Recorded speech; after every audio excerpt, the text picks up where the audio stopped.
hablar de la crucifixión de Cristo. Muchas veces cuando hablamos de la Pascua, por lo menos en mi familia hemos vivido la experiencia del conejo de la Pascua, y la verdad a mí me gusta ir. Es muy padre porque los niños se divierten mucho y sacan muchos huevos y sacan muchos dulces, muchos huevos son de chocolate. De hecho hay un topic, si lo ves a nivel mundial, no es broma, que el año pasado y probablemente este año, de lo que más se habló en esta semana en internet, sobre todo en el Facebook, es un dato real, lo puedes verificar, era de chocolate. Fue un topic a nivel mundial. Y se me hace muy interesante el poder saber lo que realmente significa la Pascua. Y está bien que vayamos con el conejo y con los huevos de chocolate. Lleva a tus hijos, no tiene nada de malo, no hay absolutamente nada malo en ello. Pero estuve yo dándome la tarea de poder estudiar para poder compartir, aunque estoy un poco perdido, pero es un buen tema hablar de la Pascua en la fecha, de lo que sucedió hace 3000 años. Y la verdad estuve estudiando mucho, estuve luchando con esta palabra para encontrar algunas de las cosas que en mi vida personal he hecho o he aprendido a lo largo de la Escritura. Voy a hablar mucho, voy a mencionar tres palabras en esta predicación. Una es la palabra pacto, otra es la sangre y la otra es el amor y el perdón de Cristo. Entonces voy a hablar mucho del pacto, de la sangre y del perdón. Y cuando empecé a preparar esto, voy a ir dando un panorama de la palabra. Desde Génesis voy a arrancar hasta llegar a Hebreos, que es en donde voy a desarrollar la mayoría del tema. Vamos a detenernos en Éxodo, que fue la parte de la Pascua del pueblo judío, y quiero hacer mención de algunas escrituras porque se me hace muy importante para que podamos ir entendiendo lo que le pido a Dios que me ayude a transmitir. Entonces, lo primero que sucede en Génesis, la primera vez que vemos un derramamiento de sangre, vemos que dice la palabra que el Señor hizo ropa de pieles de animales para Adán y su esposa, después de que ellos habían pecado. Entonces, aunque literalmente no dice la palabra de Dios que Dios hizo un sacrificio para cubrir su pecado, lo podemos entender porque para poderlos haber cubierto de pieles de animales tuvo que haber un sacrificio y un derramamiento de sangre. Sabemos que en la palabra dice que la paga del pecado es la muerte, y a cambio de ello debe haber un sacrificio como pago. Después vamos a Levíticos, y en Levíticos vemos que cuando estaban el sumo sacerdote haciendo sacrificios, lo que el sumo sacerdote hacía es que tomaba al animal y ponía la mano sobre su cabeza. Y lo que significaba ese acto es que el sumo sacerdote que cargaba con el pecado del pueblo lo transfería hacia el animal. Entonces el pecado del pueblo era transferido al animal y lo mataban a la entrada del tabernáculo. Luego los hijos de Aarón y los sacerdotes salpicaban la sangre por todos lados del altar. Y de alguna manera vemos cómo a lo largo del Levítico hay sacrificios constantemente. De hecho es un libro difícil de entender, y hay sacrificios y ofrendas y mucho derramamiento de sangre.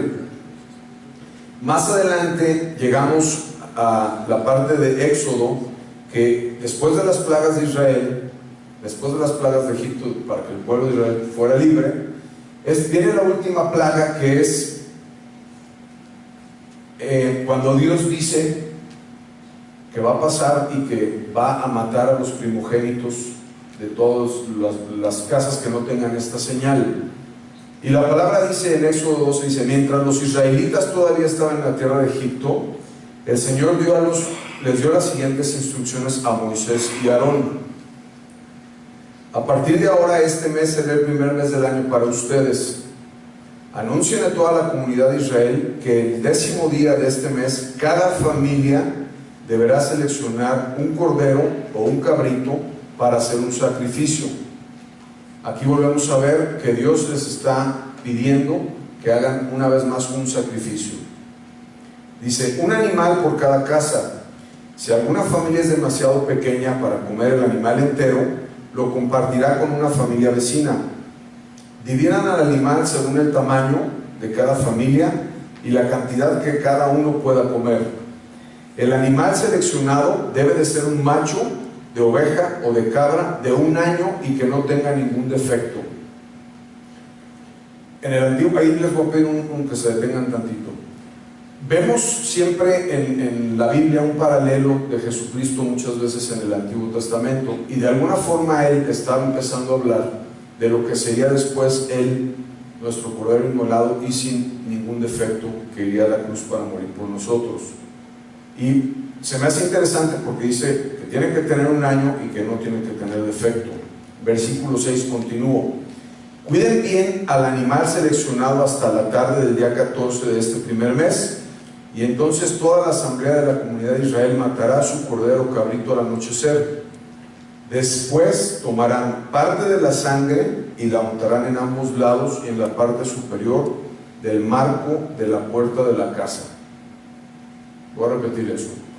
Después tomarán parte de la sangre y la untarán en ambos lados y en la parte superior del marco de la puerta de la casa donde coman el animal. Esa misma noche asarán la carne al fuego y comerán acompañada de hojas verdes y amargas y pan sin levadura. No comerán nada de la carne cruda ni hervida en agua. Asarán al fuego al animal entero con la cabeza y las patas y las entrañas. No dejen ninguna sobra para el día siguiente. Comen todo lo que asarán al fuego al animal entero con la cabeza y patas. No dejen ninguna sobra para el día siguiente. Quemen todo lo que no hayan comido antes de la mañana. Y versículo 13 dice: pero la sangre sobre los marcos de las puertas servirá de señal para indicar las casas donde ustedes estén. Cuando yo vea la sangre, pasaré de largo. Esa plaga de muerte no los tocará a ustedes cuando yo hiera la tierra de Egipto. Y el pueblo de Israel está listo para salir. Han ido Moisés varias veces con el faraón, tienen 500 años de esclavos y no los deja salir. Y entonces esta instrucción es la última plaga, que es una plaga que va a tocar a todos los primogénitos que no tengan esta señal, y que de hecho sucede, y al día siguiente amanecen muertos los niños, también algo de ganado, etc. Una de las cosas que yo pensaba al principio, y decía, bueno, ¿qué son pensamientos míos? ¿Qué sucede si un hebreo no cree en la instrucción y no pone la sangre sobre su casa? Y entonces también pensaba, ¿y qué pasa si alguno de los egipcios ve que los hebreos estaban por ahí haciendo algún rito o alguna cosa con la sangre y él también lo hubiera hecho? Y la palabra de Dios no nos dice esto, pero lo que sí podemos ver es que en este pasaje vemos al hombre nuevamente en la necesidad de hacer sacrificios. Esta es una Pascua para salvación física, para que no tuvieran muerte física. Vemos que la sangre es un símbolo de salvación, aunque los hebreos tuvieron que hacer lo que se les ordenó. Y me gusta mucho el versículo 13 porque dice: la sangre sobre los marcos de las puertas servirá como señal. Solamente es una señal. Y vemos cómo la instrucción es muy clara de poner la sangre. Y esto no se repite otra vez a lo largo de la Escritura. O sea, no vuelve a suceder.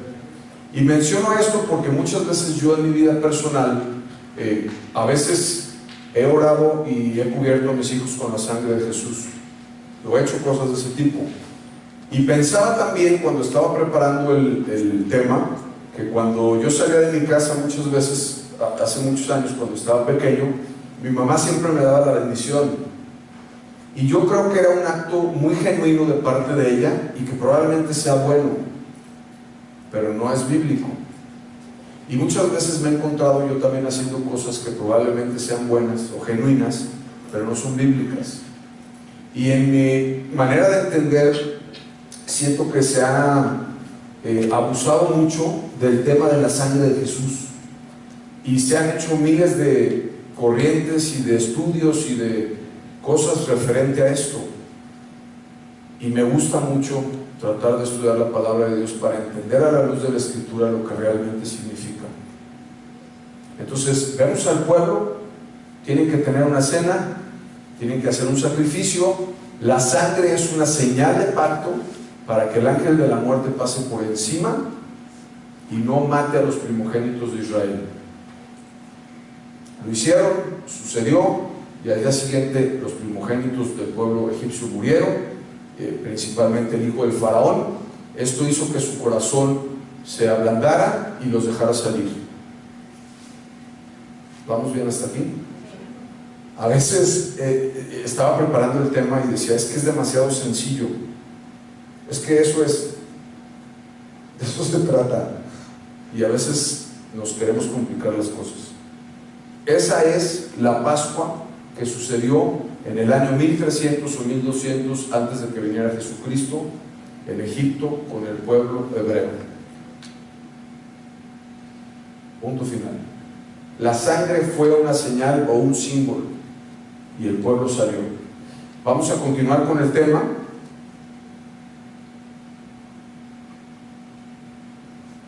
Más adelante en 1 Corintios capítulo 5, versículo 7 dice: desháganse de la vieja levadura para que sean masa nueva, panes y levadura como lo son en realidad, porque Cristo, nuestro Cordero Pascual, ya ha sido sacrificado. Vemos después en la historia, que por cierto estaba analizando ahorita en el tiempo de la adoración, después de Jesucristo, en el Nuevo Testamento, ya no hay sacrificios. O sea, todo el Antiguo Testamento está lleno de sacrificios y de ofrendas y derramamiento de sangre, y la sangre era derramada para que los pecados fueran pagados o cubiertos. Que por cierto, el sumo sacerdote, ahorita creo que lo tengo más adelante, entraba una vez al año. Qué estrés, imagínate que no llegaras ese día y que el sumo sacerdote ya hubiera salido y se te hizo tarde, y tener que esperar un año entero completo para que otra vez Dios perdonara mis pecados. O a lo mejor vas saliendo de ese día de la reunión del tabernáculo y te peleas con tu esposa. No sé si eso les pasa a todos o nada más a mí. Y vas en el carro, vienes del servicio ahí con Moisés y el tabernáculo y todo lo que pasó. Entró el sumo sacerdote y te peleas con tu esposa. Y entonces tu esposa, bueno, ibas en la carreta en ese entonces, ¿no? Y te dice tu esposa, te vas a tener que esperar hasta el próximo año para que Dios te perdone. Porque así sucedía. El pueblo tenía que esperar todo un año para que pudieran otra vez ser perdonados. Sin embargo, Jesús aparece como una Pascua nueva. Entonces, festejamos el tema de la Pascua junto con su crucifixión, porque Jesucristo es nuestra Pascua nueva. Y en esta palabra dice: Cristo es nuestro Cordero Pascual y ya ha sido sacrificado. Voy a seguir avanzando a Mateo. Dice Mateo 26, 28: porque esto es mi sangre, la cual confirma el pacto entre Dios y su pueblo. Es derramada como un sacrificio para perdonar los pecados de muchos. Se me hace, y a mí me emociona muchísimo la escritura. La sangre es para perdón de pecados. La sangre es un símbolo y una señal en donde se pagan los pecados. Jesucristo derramó su sangre para la cual fuera confirmado el pacto entre Dios y su pueblo, para perdonar el pecado. Y es una palabra muy increíble porque todo depende de Jesús. En Mateo ya no hay instrucciones para que tú y yo hagamos, ya no necesitamos hacer nada. Jesucristo trajo un nuevo pacto, que es el pacto de la gracia, en donde todo depende de Él y no depende de mí, en donde yo ya no tengo que hacer nada, sino Él es el que hace las cosas. Y claro, su amor y su perdón es lo que cambia mi vida y me redime, y yo tengo que saber y sentirme perdonado. Entonces dice: porque esto es mi sangre, la cual confirma el pacto entre Dios y su pueblo, es derramada como sacrificio para perdonar los pecados de muchos. ¿Sabes una cosa? Tú y yo tenemos que vivir sintiendo que realmente Dios nos ha perdonado. Lo voy a volver a repetir. Tú y yo tenemos que vivir sabiendo que Dios nos ha perdonado. Porque muchas veces, aunque lo entendemos, no vivimos así. Nos llega la culpa, nos llega el remordimiento, nos llega la depresión. Yo cuando siempre doy ejemplos pienso en mí, estoy hablando de mí. Nos sentimos muchas veces indignos de acercarnos a Jesús. Cuando me toca predicar, a veces lucho. ¿Y si estaré preparado para predicar? Pues claro que no. Nunca voy a estar preparado. Siempre voy a ser justificado a través de la sangre de Cristo. Entonces vivimos con condenación, o yo vivo con estrés, o vivo con pensamientos. Muchas veces me siento con pesadez. Y cuando a veces hago algo malo, siento que soy demasiado malo. Cuando me equivoco, cuando fallo como esposo, cuando fallo como padre. Y lo primero que Dios quiere es que tú y yo sepamos que hemos sido perdonados y que podamos vivir de tal manera que nos sintamos perdonados. En el momento en el que podemos vivir así y saber que nuestros pecados nos son perdonados, esa es una clave para la salud, para la paz mental, para el bienestar y la plenitud. Y a medida que tú y yo nos sintamos perdonados, dice la palabra que al que se le perdonó mucho, ama mucho, y que al que se le perdona poco, ama poco. Cuando entendemos lo que Jesús hizo por nosotros, podemos amarlo de tal forma que ese amor nos ayuda a cambiar nuestra vida de pecado. Creo que en mi vida personal, siempre cuando hice algo mal, para que te des una idea, yo también voy a ser vulnerable como mi amigo Juan Pablo, mi brother del alma. Yo cuando era chico aventaba bombas Molotov. ¿Saben lo que son o no? Son botellas llenas de gasolina y les prendes una mecha y las avientas.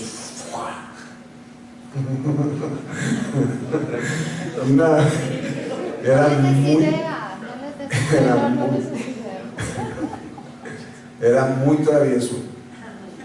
Si no hubiera sido líder de una iglesia, hubiera sido terrorista. Y buen terrorista. Pero Dios me redimió. Pero ¿sabes qué? Ya se me fue porque dije eso, pero siempre supe que estaba mal. Yo hice cosas muy malas y siempre supe que estaba mal. Usé y abusé del alcohol y de las sustancias también. Y siempre supe que estaba mal, pero no podía cambiar mi vida, aunque sabía que estaba mal. Sin embargo, cuando tú te sientes perdonado, cuando tú sabes que Dios te ama, independientemente de que seas o no seas terrorista, pecador o no pecador, bueno, no hay quien no sea pecador, o de una forma de pecado o de otra forma de pecado, y el amor y la sangre de Jesús cubren ese pecado, el amor de Cristo hace que un día puedas estar aquí compartiendo, hablando de Él, de lo que ha hecho en tu vida. Cada uno de nosotros somos un mensaje viviente del amor de Cristo caminando por la ciudad de Guadalajara, como decía Leo. Cada uno de nosotros, porque sabemos lo que Él ha hecho. Y cuando realmente vivimos perdonados, y creo que el énfasis de mi mensaje es que tú y yo podamos salir hoy sabiendo que somos perdonados en Él, podamos vivir con plenitud, con paz, con tranquilidad, sintiéndonos amados por Él. Vamos a caminar a Lucas 22:20, y Juan Pablo va a hablar mucho más de esto la siguiente semana. Dice que después de la cena tomó en sus manos otra copa de vino y dijo: esta copa es el nuevo pacto entre Dios y su pueblo, un acuerdo confirmado con mi sangre, la cual es derramada como sacrificio por ustedes.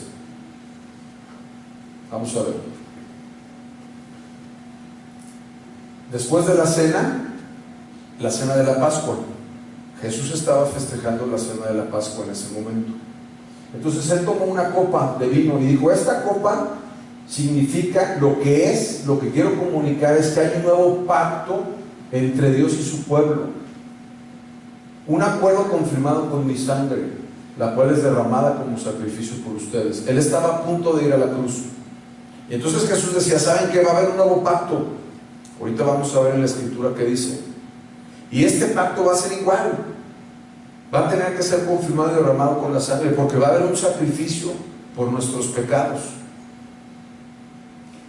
Cuando una persona que amo con todo mi corazón, que es Bárbara Collignon, se acercó hace 17 años para hablarme de Cristo y compartirme lo que esto significaba y lo que Jesucristo había hecho por mí en la cruz, yo lloré así, lloré desconcertadamente, porque yo pude entender en ese momento lo que realmente significaba, porque era un pecador, sigo siendo un pecador, hablo en pasado porque estoy hablando de ese momento. Y entonces saber que Jesucristo tomó mis pecados, los cargó en su propio cuerpo para ir a morir en una cruz por mí, o sea, me conmocionó muchísimo. Y la primera Pascua fue una Pascua para salvarnos físicamente, pero esta es una segunda Pascua para salvarnos eternamente. Eternamente. Y a través de esta Pascua tú y yo podemos el día de hoy saber que vamos a estar en el cielo, que hay un destino increíble para nosotros. Pero no solamente eso, porque también cobra efecto en esta tierra, y vamos a ver.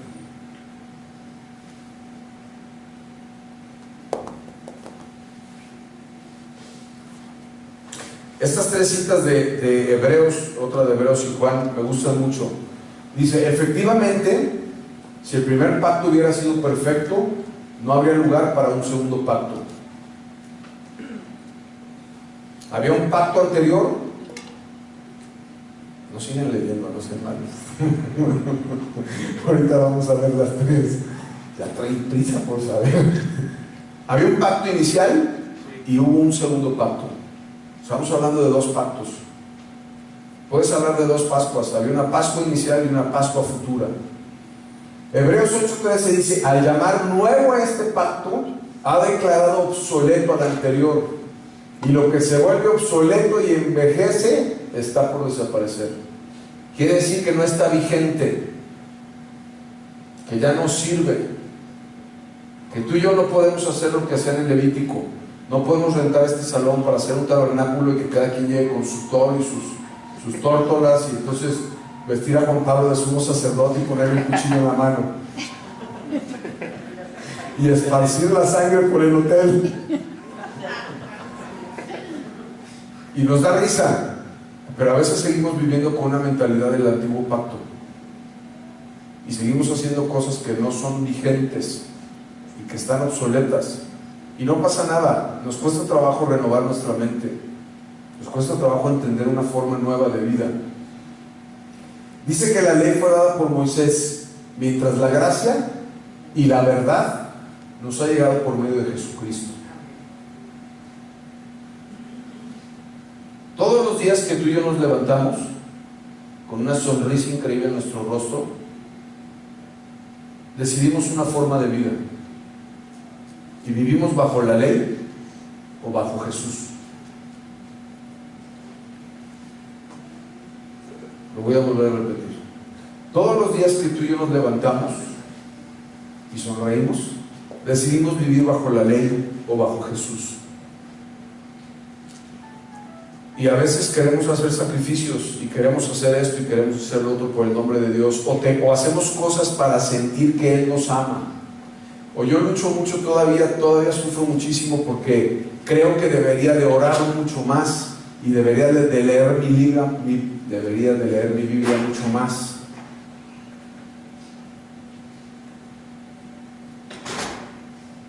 Pero siempre vamos a fallar, porque nunca nada va a ser suficiente. Pero además no hay nada que hacer. En la gracia, el amor de Dios está dado, está ofrecido gratuitamente. En la ley había que cumplir ciertas normas y ciertos preceptos. Y voy a tratar de explicarlo más. Traigo unas citas muy largas, lo cual le doy gracias a Dios, porque yo quiero que la palabra hable hoy y yo hable poco. Entonces vamos a entrar a la parte de Hebreos, que es en donde voy a empezar a concluir un poco el día de hoy. Dice en mi título de mi Biblia que hay un santuario terrenal, y dice Hebreos 9:1, dice, ahora bien, aún el primer pacto tenía ordenanzas de culto y santuario terrenal. Hasta ahí conmigo. El primer pacto tenía ordenanzas de culto y santuario terrenal. Esto lo que significa es que había cosas que hacer, había mandatos que cumplir. Esto es una religión. Hay cosas que hacer, hay mandatos que observar. Esto es una religión. Porque había un tabernáculo preparado en la parte anterior, en el cual estaba el candelabro, la mesa, los panes consagrados. A este se llamaba lugar santo, y detrás del segundo velo había un tabernáculo llamado el lugar santísimo, el cual tenía un altar de oro y de incienso, y el arca del pacto cubierta toda de oro, en la cual había una urna de oro que contenía el maná, la vara de Aarón que retoñó y las tablas del pacto, y sobre ella estaban los querubines de la gloria que daban sombra al propiciatorio. Pero de estas cosas no se puede hablar ahora en detalle. Así preparadas estas cosas, los sacerdotes entraban continuamente en el primer tabernáculo para oficiar en el culto, pero en el segundo solo entraba el sumo sacerdote una vez al año, y no sin llevar sangre, la cual se ofrece por sí mismo por los pecados del pueblo cometidos en ignorancia. Entonces vemos que el sacerdote entraba una vez al año y llevaba, dilo fuerte, ¿qué llevaba? ¿Para qué sirve la sangre? Para expiación de los pecados. Queriendo el Espíritu Santo dar a entender esto, que el camino al lugar santísimo aún no había sido revelado, en tanto que el primer tabernáculo permanecía en pie, lo cual es un símbolo para el tiempo presente, según el cual se presentan ofrendas y sacrificios que no pueden hacer perfecto en su conciencia la práctica de este culto, pues esto tiene que ver solo con comidas y bebidas y diversas abluciones y ordenanzas para el cuerpo impuestas hasta el tiempo de reformar las cosas.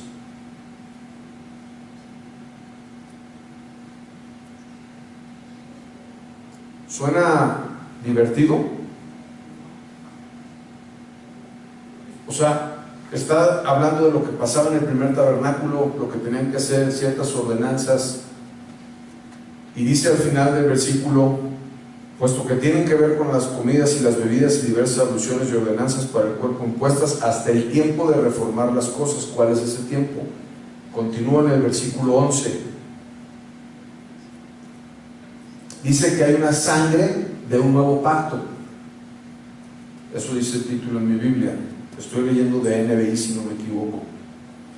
Pero cuando Cristo apareció como sumo sacerdote de los bienes futuros a través de un mayor y más perfecto tabernáculo, no hecho con manos, es decir, no de esta creación. O sea, Jesús dice: yo soy el nuevo tabernáculo, un tabernáculo perfecto. Y dice el versículo 12: y no por medio de la sangre de muchos cabríos y de becerros, sino por medio de su propia sangre, entró al lugar santísimo una vez y para siempre. Entró una vez y para siempre. O sea, no va a volver a suceder esto, no es un acto que se va a repetir. Él lo hizo de una vez y para siempre. Ya no fue como antes cada año, ya no se trataba de un sumo sacerdote, sino que lo hizo y quedó hecho de una forma perfecta, habiendo obtenido redención eterna. Porque si la sangre de machos cabríos y de toros y la ceniza de la becerra rociada sobre los que han contaminado santifican para la purificación de la carne, cuánto más la sangre de Cristo, el cual por el Espíritu eterno se ofreció a sí mismo sin mancha a Dios, purificará vuestra conciencia de las obras muertas para servir a Dios vivo. Y por eso Él es el mediador de un nuevo pacto, a fin de que, habiendo tenido lugar una muerte para redención de las transgresiones que se cometieron bajo el primer pacto, los que han sido llamados reciban la promesa de la herencia eterna. Voy a regresar un poco desde el versículo 15.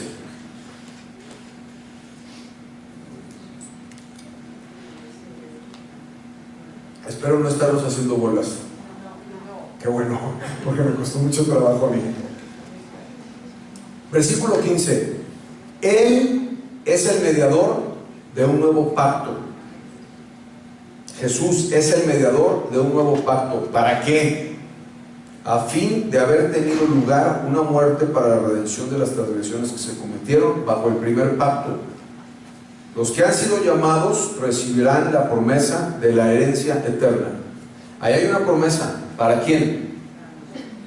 Para los que son llamados, para los que aceptamos a Jesús, para los que conocemos a Cristo, para los que nos escondemos en medio de Él para ser presentados delante del Padre, y que a través de la sangre que derramó en la cruz, que a través del sacrificio que Él hizo por mí y por ti, o por ti y por mí, si debe de ser, o por nosotros, o vosotros, o ustedes,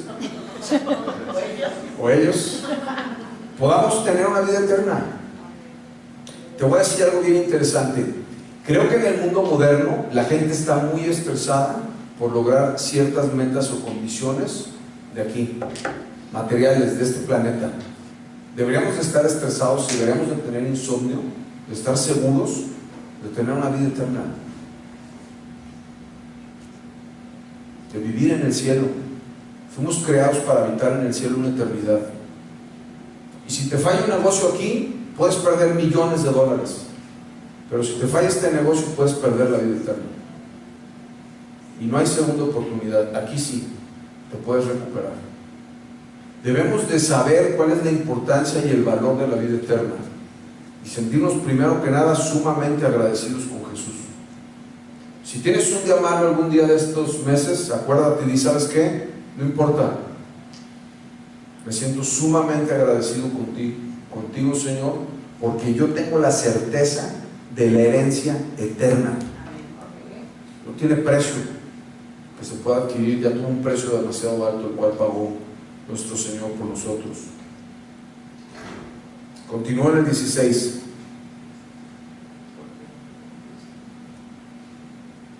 Ya la extrañaba, suegra, pero espérenme que yo empiece a leer. ¿Quiere verlo? Dice, porque donde hay un testamento es necesario que ocurra la muerte del testador, pues un testamento es válido solo en caso de muerte, puesto que no se pone en vigor mientras vive el testador. Por tanto, ni aun el primer pacto se inauguró sin sangre, porque cuando Moisés terminó de promulgar todos los mandamientos a todo el pueblo conforme a la ley, repite conmigo, conforme a la ley, tomó sangre de los becerros y de los machos cabríos con agua y lana escarlata y hisopo, que es lo mismo que pasó en la Pascua, y roció el libro mismo y a todo el pueblo diciendo, esta es la sangre del pacto que Dios nos ordenó. Es la misma manera, y de la misma manera roció con sangre tanto el tabernáculo como todos los utensilios del ministerio, y según la ley casi todo es purificado con sangre, y sin derramamiento de sangre no hay perdón. Entonces vemos la importancia del derramamiento de la sangre, vemos cómo Moisés, al recibir las tablas de la ley del pacto de Dios, las roció con sangre. Pero después en Hebreos 9:23 lo que continúa, que me gusta, y con esto ya es la última porción de la escritura, dice el sacrificio definitivo. Definitivo quiere decir último, o completo, o total, o absoluto. Y dice en el versículo 23, por tanto, fue necesario que la representación de las cosas en los cielos fueran purificadas de esta manera, pero las cosas celestiales mismas con mejores sacrificios que estos, porque Cristo no entró en un lugar santo hecho por manos, una representación del verdadero, sino en el cielo mismo, para presentarse ahora en la presencia de Dios por nosotros. ¿Quién tiene una Biblia de las que se usaban de papel? Que me preste. Voy a usar la de papá de Dafne. Si las conocen, estas se usaban hace algunos años. Entonces, es que una vez vi a alguien que hizo esto y fue muy ilustrativo. No te la voy a romper, no te preocupes. Dice que Él entró en el cielo para presentarse ahora en la presencia de Dios por nosotros. Entonces, haz de cuenta que tú y yo fuéramos este papel y estuviéramos dentro de Jesús. Y entonces Jesús llega con el Padre a presentarse a favor de nosotros. Y lo que el Padre ve es a Jesús. Y por ningún lado puede vernos a nosotros, porque en medio de Él y a través de Él somos santos, somos justos, somos purificados, somos perdonados, tenemos el acceso directo al Padre. Y es increíble que Jesús sea nuestro sacerdote, nuestro intermediario. Dice que está sentado a la derecha del Padre, intercediendo de continuo a favor nuestro. Por favor, entiéndelo, léelo, llévate algunos versículos y en esta semana de Pascua y en esta Semana Santa y en las demás semanas, medita en esta palabra, estúdiala. ¿Qué significa lo que Dios hizo por mí? ¿Qué significa lo que Jesús hizo por mí? ¿Cómo en Él, escondido en Él, puedo tener acceso al Padre? ¿Qué significa que yo pueda hoy levantarme, estirar las manos, tocar el corazón del Padre y hablar con Él? Es increíble. Gracias.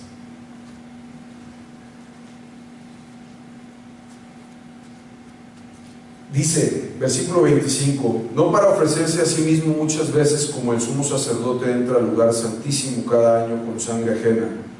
De otra manera hubiera sido necesario sufrir muchas veces desde la fundación del mundo, pero ahora, una sola vez en la consumación de los siglos, se ha manifestado para destruir el pecado por el sacrificio de sí mismo. Y así como está decretado que los hombres morirían una sola vez después de esto, el juicio, así también Cristo, habiendo sido ofrecido una vez para llevar los pecados de muchos, aparecerá por segunda vez sin relación con el pecado para la salvación de los que lo esperan ansiosamente.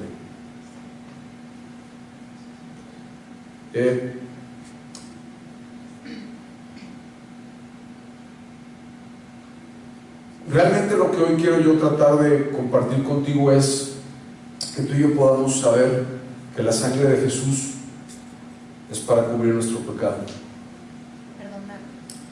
o para perdonar o para quitar, y que ya no necesitamos hacer más sacrificios, porque el sacrificio ya lo hizo Jesús. Y una vez escuché esto que pareciera muy chistoso, pero tiene mucha profundidad si lo entiendes. Y llegó un niño y le decía a su papá: papá, ¿qué necesito hacer para que Jesús me perdone? Y yo decía: pues lo único que tienes que hacer es pecar para que Él te pueda perdonar. O sea, nuestros pecados han sido perdonados, los pasados, los presentes y los futuros. Y tú y yo tenemos que entender y saber que Dios nos ama, que nos ha perdonado. Dice en Hebreos un poquito antes, en los versículos, en el mismo capítulo de 8, que Él no recordará nunca más nuestro pecado. Y se me hace una expresión de amor increíble, porque Dios, que entendemos tú y yo quién es Dios, ¿cómo es posible que Él pueda olvidar nuestro pecado? Tenemos que saber tú y yo si realmente estamos viviendo en la gracia o en la ley, si queremos hacer cosas, si tenemos un estilo de vida en donde todavía nos exigimos con cumplir con ciertos ritos o con ciertas normas o con observar ciertas cosas. Lo digo con mucho respeto, pero por ejemplo en la Cuaresma la gente deja de comer carne el viernes, ¿no? Está bien, a lo mejor alguien se hizo vegetariano y ya no come toda la vida. Te va a ayudar en tu parte física y en tu nutrición, nada más, porque nada tiene que ver eso con la Biblia, ni con lo que Jesús hizo, ni lo que tenemos que hacer. No hay nada que tengamos que hacer más que recibir su amor y su perdón. Y la otra parte es que si realmente tú y yo estamos confiando en Dios de continuo. Esta para mí es principalmente, o todavía tenemos ciertos ritos o ciertos amuletos. Tenemos una fuente en la casa que tenemos él y yo, y entonces la fuente no sirve, y vino un arquitecto para ver unas cosas, y entonces me dijo: esa fuente debe de estar prendida porque en el fenchuismo es vida y corre. Y entonces escuché y te lo confieso, me alcancé a poner nervioso. Dije: ¡prendan la fuente! Pero es que se viene el alma, no importa, préndala para poder dormir tranquilo. Y te digo algo, de repente me pasa, ahorita no sirve, está apagada, no pasa nada. Es muy difícil confiar en Jesús tiempo completo. Es un ejercicio que tú y yo tenemos que hacer constantemente. Oro por mis hijos. Si oras y le dices, Señor, los cubro con la sangre de Jesús, está bien, no tengo problema. Pero si no los cubres, también Dios te va a escuchar y también Dios los va a proteger. Yo en lo personal hablo de mí mismo. Si vamos a la casa de alguien porque inauguró su casa y le ungimos con aceite, qué padre, qué buena onda, es un símbolo, está bien. Pero si mi mujer me dice que yo tengo que ungir a mis hijos cada semana, no estoy de acuerdo. Porque Dios lo hizo de una vez y para siempre. Y su poder de su sangre no tiene vigencia ni término. Y no se acaba. Dios es el Dios el mismo ayer, hoy y siempre. Él pagó por nuestros pecados. Los que no están casados cuando se casen y tengan hijos van a pecar, y los pecados de ellos ya fueron perdonados. Es una palabra difícil de entender en nuestra mente, porque siempre cuando recibimos algo estamos acostumbrados a tener que dar algo, y aquí no hay nada que dar, aquí solo hay que recibir. Te quiero pedir que cierres tus ojos en este momento, y esto no lo hacemos cada semana, pero siento que hoy es una buena palabra para que, si tú nunca has aceptado a Jesús en tu corazón, o has estado pasando por algún tiempo en tu vida en donde sientes que estás lejos de Él, podamos hacer esta oración y acercarnos o aceptarlo como nuestro Salvador, aceptar su sangre que ha pagado por nuestro pecado. Y quisiera que en tu corazón o en tu mente puedas ir escuchando mi oración y solamente guiarte para que tú lo puedas hacer con tus propias palabras y podamos decirle: Señor, gracias por la Pascua que en tu propia vida hiciste por nosotros. Gracias, Señor, porque el precio que has pagado por mi pecado es muy alto. Hoy te quiero dar las gracias, porque siendo un pecador, de lo cual no merecía, Señor, tú me has salvado, me has redimido, me has perdonado.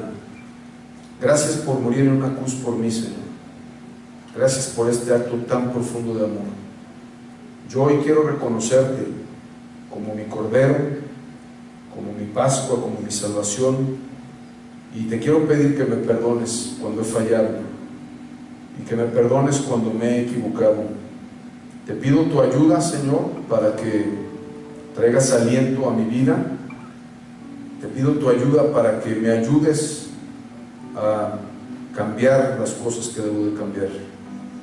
Señor, sobre todo hoy te pido que me ayudes a confiar en ti, que yo pueda depender de ti constantemente, que pueda, Señor, confiar plenamente en ti, saberme amado, saberme perdonado, que pueda verte siempre con una imagen de un papá con los brazos extendidos, y que pueda saber que puedo correr a ti para ser abrazado, Señor. Tú eres mi Dios, tú eres mi Señor, tú eres mi papá. Te doy las gracias en esta mañana, en el nombre de Jesús. Amén.